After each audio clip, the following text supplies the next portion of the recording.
Hello friends, welcome to our channel current affair updated. This is Devashish Awasthi. जैसे आपको पता होगा we are dealing with 10 AM daily series, तो आज उसका लेक्चर नंबर 68 है।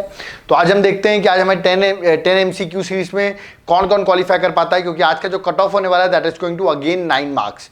तो अगेन सिर्फ एक गलती आप कर सकते हैं, उससे ज्यादा आपने किया तो आप कट ऑफ से बाहर हो जाएंगे। So let's start with the today's MCQ series. पहला क्वेश्चन हम देखते हैं। सबसे पहला क्वेश्चन हमारे सामने क्या है, तो देख सकते हैं पहला क्वेश्चन, इसको अरेंज करना है आपको according to the chronological order. ठीक है, 4 इंपॉर्टेंट एक्ट लिखे हुए हैं, 2 तो एक्ट हैं, कुछ इंपॉर्टेंट 2 प्रोजेक्ट हैं। जैसे कि पहला है wild life protection act, biodiversity biological diversity act, project tiger and project elephant. तो अगर आपको इनके ईयर्स पता होंगे तो आप उसको क्रोनोलॉजिकल ऑर्डर में सेट कर सकते हैं। तो आई थिंक आपने ऑप्शन देख के मार्क कर लिया होगा what is the correct answer. नहीं मार्क किया तो मैं बता देता हूँ। वाइल्ड लाइफ प्रोटेक्शन एक्ट की बात करें 1972 में आया था। उसके बाद हम बात करते हैं प्रोजेक्ट टाइगर 1973, इसका मतलब पहला फर्स्ट है, उसके बाद थर्ड आएगा। देन प्रोजेक्ट एलिफेंट आता है दैट इज 1992, तो अगला फोर्थ है। और फिर लास्ट में जो है that is biological diversity act that is 2002। तो अगर हम देखें 1342 तो इसका करेक्ट आंसर हो जाता है दैट इज बी। ओके, तो याद रखिए कभी कभी डायरेक्ट भी आ सकता है, आपसे ईयर पूछ लिया जाए, लेकिन अच्छे PCS में या UPSC में ऐसे क्रोनोलॉजिकल ऑर्डर में अरेंज करने को आता है। ठीक है, तो यहाँ पर correct answer that is B. Okay, next question में आते हैं। नेशनल फूड सिक्योरिटी एक्ट की बात की जा रही है, कुछ पॉइंट्स दिए हुए हैं नेशनल फूड सिक्योरिटी एक्ट के। पूछा गया कौन से स्टेटमेंट करेक्ट है। पहली बात तो आप मुझे बताइए ये एक्ट किस ईयर में आया है, या आप मुझे कमेंट बॉक्स में बताइए कि नेशनल फूड सिक्योरिटी एक्ट किस ईयर में आया है। ठीक है, चलिए अब जो क्वेश्चन है स्टेटमेंट्स हैं। पहला स्टेटमेंट है कि इस एक्ट के अंदर 75% रूरल और 50% अर्बन पॉपुलेशन को कवर किया गया है। ओके, सेकंड है न्यूट्रिशन सपोर्ट दिया गया है वुमेन और चिल्ड्रन को इस एक्ट के अंदर, और जो एल्डेस्ट वुमेन होगी अबव 18 ईयर्स वो होगी हेड ऑफ द हाउस। याद रखिएगा, head of the house hold, मतलब जिसको ये सब फैसिलिटीज मिलेगी वो एक वुमेन होगी जो हाउस की हेड होगी, जिसकी एज 18+ होगी। ओके, तो ये 3 स्टेटमेंट है। क्या ये तीनों स्टेटमेंट सही हैं, या तो 2 स्टेटमेंट सही है सेकंड थर्ड, या 1 और 2 सही हैं, या सारे ही स्टेटमेंट रॉन्ग हैं। It's an very easy question. इसका करेक्ट आंसर, आपने स्टेटमेंट पढ़ लिए होंगे, आपको नेशनल फूड सिक्योरिटी एक्ट के बारे में पता भी होना चाहिए। इसका correct answer that is C, all of the above are correct, that is 1 2 3 सारे ही करेक्ट हैं। ठीक है, तो यहां पर ये तो बता दिया कि रूरल पॉपुलेशन 75% कवर कर रही है, 50% अर्बन पॉपुलेशन ध्यान रखिए कवर कर रही है।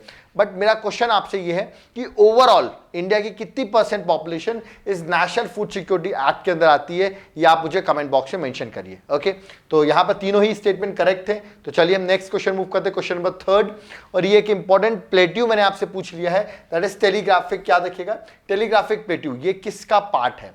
ऑप्शन है north Atlantic ridge, south Atlantic ridge, Indian ocean ridge, या नन ऑफ दीज। देखिए ऐसे कभी कभी स्टैटिक क्वेश्चंस आते हैं, इनको आपको याद रखना है। हो सकता है आपने कहीं पे नहीं भी पढ़े हो तो आपके लिए डिफिकल्टी हो, बट स्टिल इसका जो करेक्ट आंसर वो मैं आपको बता देता हूं, that is a north Atlantic ridge. Okay, ये ऑलरेडी UPPCS के प्रीलिम्स में क्वेश्चन आ चुका है, इसलिए मैंने इस क्वेश्चन को लिया है। आप देख सकते हैं, आपको आइडिया होगा नॉर्थ अटलांटिक ओशन कहां पर है, तो याद रखिएगा वहीं पर ये प्लेट्यू जो है आपको अंडर वाटर मिलता है, that is North Atlantic ridge में telegraphic plateau is formed. Okay, चलिए नेक्स्ट क्वेश्चन में आते हैं, that is going to be question number 4। और क्वेश्चन नंबर 4 थोड़ा इंटरेस्टिंग है। यहां पर मैंने कुछ ट्रॉपिकल साइक्लोन्स के नाम लिखे हुए हैं। आपको पता है साइक्लोन्स अभी न्यूज में थे, इसलिए क्वेश्चन आ सकता है। ठीक है, तो ट्रॉपिकल साइक्लोन के नाम लिखे, यहां कंट्रीज लिखी हुई हैं, आपको मैच द फॉलोइंग करना है। That's going to be very easy question. I think आपने इनको मैच कर लिया होगा, क्योंकि विली विली है, टाइफू है, बैगियो है, हरिकेन्स है, और इधर कुछ कंट्रीज लिखी हुई हैं। प्लस यहां पर आपको मैच करके आंसर करेक्ट मार्क करना है। ओके, तो आई थिंक आपको जो आइडिया होगा मैं बता देता हूं। विली विली आपको पता होगा that is a part of USA में याद रखिएगा विली विली कहा जाता है। इंडिया में मैं बता दूं, इंडिया में हम साइक्लोन ही कहते हैं, इंडिया में हम साइक्लोन कहते हैं, बट ऑस्ट्रेलिया में जो ट्रॉपिकल साइक्लोन्स हैं उनको विली विली कहा जाता है। ठीक है, हरिकेन USA में कहा जाता है। ठीक है, याद रखिएगा। अगर देखिए अगर आपको बाकी नहीं भी पता है तो आपको ये दोनों भी पता है, A का 2 और D का 4। तो देखते हैं A का 2 और D का 4, तो आप करेक्ट आंसर पे आप आ जाते हैं, that is option number D। तो रिमेंबर कभी कभी आपको जरूरी नहीं कि सारे पता हो तभी आप मार्क कर सकते हो, आप ऑप्शन को मैच करो, हो सकता है आपका आंसर आ गया हो। याद रखिएगा B का 3 है, दैट इज याद रखिए टाइफू जो है जापान का है, और बैगियो जो है दैट इज ऑफ फिलीपींस। तो याद रखिए ये ट्रॉपिकल साइक्लोन के ही अलग अलग नाम है, तो ये आपको आंसर बताना था। ठीक है, तो आप समझ गए हो इसका correct answer that is D है। ठीक है, तो इसका correct answer that is D. Next question number 5 में आते हैं। कभी कभी ऐसे क्वेश्चन आते हैं कि जहां पूछ लिया जाता है कौन सी पीक इंडिया में लोकेटेड नहीं है। ऑप्शंस हैं, याद रखिए, गुडला मंदाता, नामचा बरवा, कामेट या नंगा पर्वत। तो ये आपके सामने 4 ऑप्शंस हैं, आपको बताना कौन सा इंडिया में नहीं है, याद रखिएगा। तो अगर आपने पढ़ा होगा तभी आप आंसर दे सकते हैं। आई थिंक आपने मार्क कर लिया होगा वेरी स्टैटिक क्वेश्चन। इसका करेक्ट आंसर दैट इज गुल्ला मंदाता। याद रखिएगा ये जो पीक है ये नेपाल में लोकेटेड है, ठीक है, इंडिया में लोकेटेड नहीं है। आपको बाकी जो बची 3 पीक्स हैं कमेंट बॉक्स में मुझे बताना है ये सब कहां पर लोकेटेड है, किस एरिया में लोकेटेड है, किस स्टेट में लोकेटेड है, या आप मुझे कमेंट बॉक्स में बताइए। तीनों ही इंडिया में है। याद रखिए गुल्ला मंदाता की अगर बात करें it is located where, that is at Nepal. Okay, चलिए नेक्स्ट क्वेश्चन में आते हैं, दैट इज क्वेश्चन नंबर 6।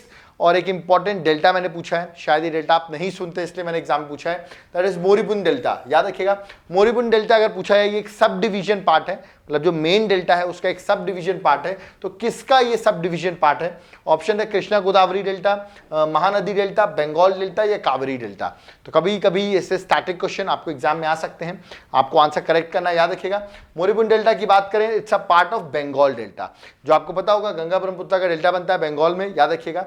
तो मोरिबुंद याद रखिएगा उसी का एक सब डिविजनल पार्ट है, ठीक है। तो ऐसे क्वेश्चन अगर आपको लग रहा हो सर कैसे याद करें या हमने नहीं पढ़े हैं, स्टिल मैं आपको कहूंगा ये सीरीज इसलिए इंपॉर्टेंट है क्योंकि हम ऐसे क्वेश्चंस आपके सामने लाते हैं जिनको आप याद कर सकते हैं और आपके एग्जाम में आपको हेल्पफुल होंगे, ठीक है। तो यहां पर आंसर था that is Bengal delta. Okay, next आते हैं क्वेश्चन नंबर 7।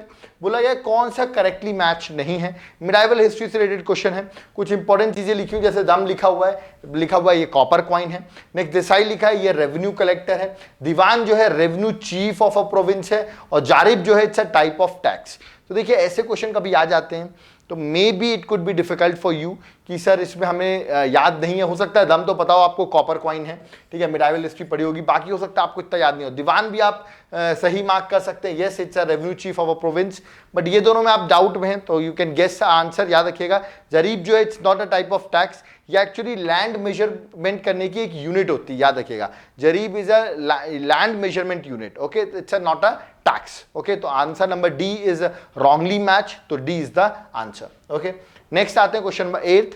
अब इस क्वेश्चन को देखते हैं। ये भी क्वेश्चन अगर देखा जाए तो मॉडर्न हिस्ट्री से रिलेटेड क्वेश्चन है।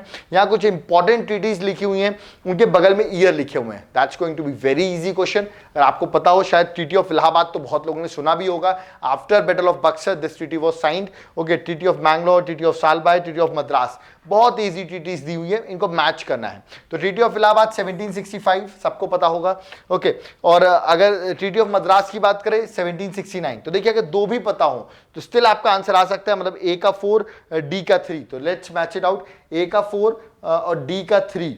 तो देखिए इसका yes correct answer C answer आ गया, ए का 4 डी का 3, मतलब बी का 2 है, याद रखिएगा, दैट इज बैंगलोर जो है 1784 और ट्रीटी ऑफ सालबाई 1782। तो ठीक है, याद रखिएगा इसका correct answer that is C.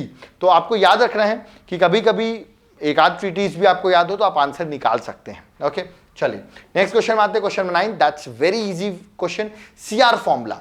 Okay, CR formula जो है याद रखिए किसने बनाया था, to remove the political deadlock between INC and Muslim League. Muslim League और आईएनसी के बीच में डेडलॉक था उसको रिजॉल्व करने के लिए सीआर फॉर्मूला आया। कमेंट बॉक्स में मुझे पहले तो आप ये बताइए सीआर फॉर्मूला किस ईयर में आया, ये कमेंट बॉक्स में मुझे आप आंसर दीजिए। और सीआर फॉर्मूला किससे प्रिपेयर किया था? ऑप्शन है जवाहरलाल नेहरू, राजा गोपालाचारी, चित्तरंजन दास या VP Menon. It's a very easy question, I think mark कर लिया होगा आपने, दैट इज राजा गोपालाचारी।